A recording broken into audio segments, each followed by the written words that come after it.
เพราะฉะนั้นถ้าเราบุกเดนแวนได้ก่อนบีบแวนเล่นไม่ได้ต้นเกมเราก็ตัวไหวไปแล้วครับโยมไม่อ่านไลน์กลุ่มเหรอสกินอะไรวะน่ะมาแจกใบแดงนี่เป็นกรรมการเหลืองไหมนี่สลับเลนเลยสลับไม่ชอบได้เลยว่ะเล่นมวยเนี่ยการรับได้อยู่มาดูแดงมาได้พี่ได้มันเดินลงอ่ะไม่ลงแดงยังอยู่ขี่นะมันเดินลงแล้วเว้ยไอ้ต่างเห็นอะไรไม่มันจะเข้าอ่ะกันไม่ได้ไม่จะเข้าอะไรผมมาหมดตาทำอะไรไม่ได้เลยแค่ดูไปมีอะไรได้เชียวยังกันไหวอยู่ปะเชียวไม่มีอะไรน้องใครเดี๋ยวผมรอมังกรก่อนนะ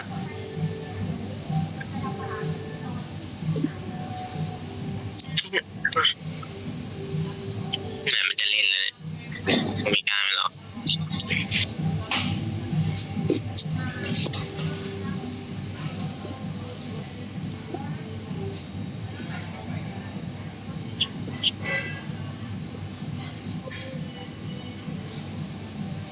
เดี๋ยวดูมันก่อนนะเดี๋ยวรอพี่ไปโซนก่อนเลยนะไม่สี่นะอ๋อเสียช้านะมันจะตีดาวรอเป็นขาตัวเป็นแม่เจ้าดาวจางมันน่าจะเป็นแบบ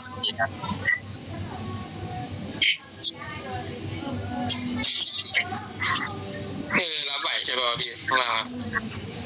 คีล่าฟาร์มอะไรอยู่ข้างล่างระวังเลยผมว่าสลับคืนไหมสลับก็ได้พี่เว็บต่อไปดาร์กอ่ะอันนี้มันทีมเลยไปอยู่วิ่งเข้ามาเดี๋ยวมันถูกไม่กล้าจิ้มนะตายปะโอ้ยตายปะอะไรนิ่งอ่ะลงไปพี่กันนะลงไปมันฟิกไปแล้วนะมันเจ็บมากเลยปู่มันฟิกไปแล้วโดนฉีดครับตายสวยเฮ้ยฝากกลางทีวะ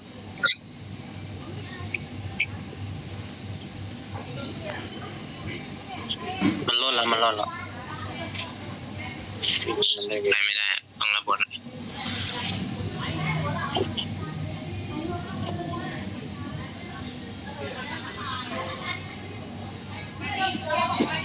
มุดล่างนะเว้ยฝากกลางเลย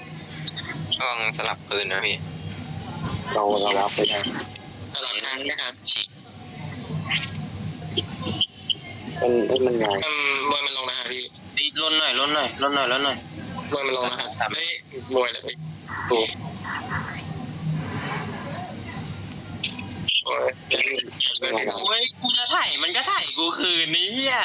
มันจ่าแล้วมันจะกีฬาไม่มีทีละเดี๋ยวดูกลางให้ระวังเรื่องบางแค่เราไม่ใช่หรอ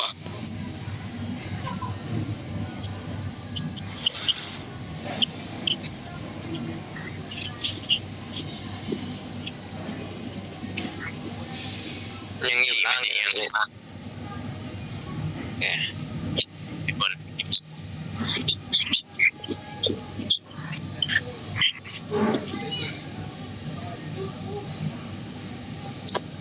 ชี้เจ็บ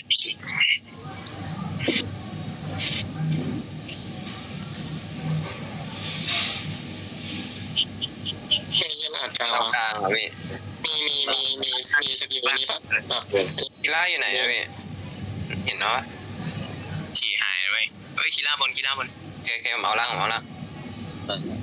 นี่ฉี่อยู่ล่างนะพี่ฉี่ล่างนี่บอกว่าเราไปอยู่มันผักแล้วไม่ได้ล่างถามก็ได้พี่ผมเล่นเป็นกลางให้ฉี่ตายโอเคผมรอดอยู่เฮ้ยล่างได้กีฬามาที่นั่นผมเข้าไปผมแค่โดนไฟว่ะเอาบนได้กีฬาตีแล้วนะเข้าแล้ววิ่งเข้าแล้วได้ปะอ๋อตีไปแล้วนะกีฬาเดี๋ยวไปทำบนให้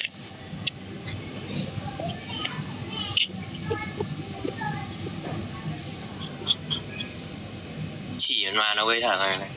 แล้วมันปิดหลังนะโอเมก้าปิดเราเยอะอยู่อ่ะ ปาบู ได้บนนะ เองไม่ตีให้ตายวะออโต้ตีงูอะต้องตีให้ตายเว้ยน้อง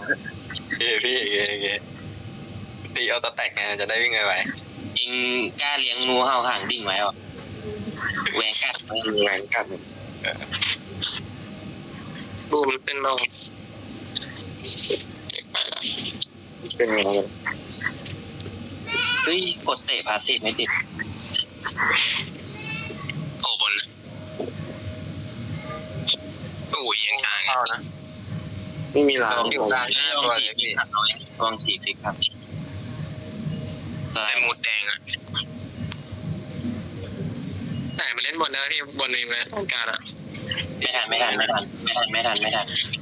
ผมตอดกลางเป็นแมปแล้ว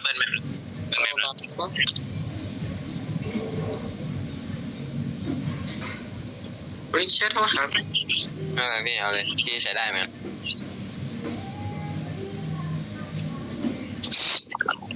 คีร่าวิ่งไปล่างอะไรไม่รู้ เรื่อยๆทำยิ่งแตกก็ได้ครับได้แมปแล้วนะเว้ยไม่กล้าร ายการไม่มีนะ ผมตีความอยู่ผมไปดูก่อน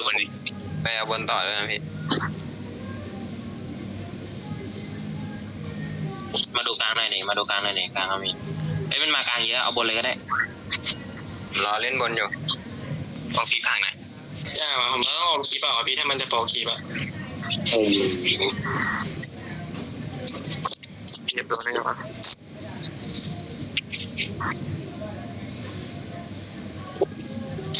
กลางล่างเข่าอ่ะ มีอีกเว็บนะเว้ยมันต้องแบ่งคนกันนะเว้ยแล้วเข้าสาม เล่นล่างอีกเว็บนะที่ผมยิงป้อมอยู่นะไอ้ ยิง กัน กัน นั่น เล นะ ยกัน มีกิ้งใช่ไหมพี่สุดบนตก เอ้ยยิงได้อยู่นะเว้ย บนตกมีถ่ายกันเล่นกลางปะหรือว่าไปเล่นบน กลางมาเล่นกลางก่อนได้เล่นกลางก่อน เดี๋ยวรอทางขวาให้ถ้าเล่นลงมา เอ้ยลองฉีกอ่ะมีรางปะเนี่ย ปิดหลังเอาปิดหลังให้ไม่มีไม่ได้ออกโอเคผมถอยก่อนนะถ้างั้นนะ เราอมแล้วกัน ทำยันนะยิงป้อมอยู่นะยิงหมดนะพี่ เฮ้ยเข้าอ่ะตีบ้าน ตีบ้านตามไปตีบ้านได้อยู่ตีบ้านได้อยู่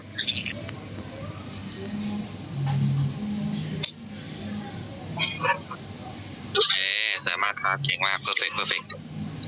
นี่แหละประมาณนี้แหละแต่พี่แก้ได้หนึ่งช็อตแรกที่เราเสีย2ข้างบนพี่ว่าถ้าซิปแกกิ้งออกอะอมเพื่อนกิ้งออกก็ได้นะจำได้ป่ะช็อตต้นเกมเลยอะจำได้แต่ว่ามันอยู่ห่างกัน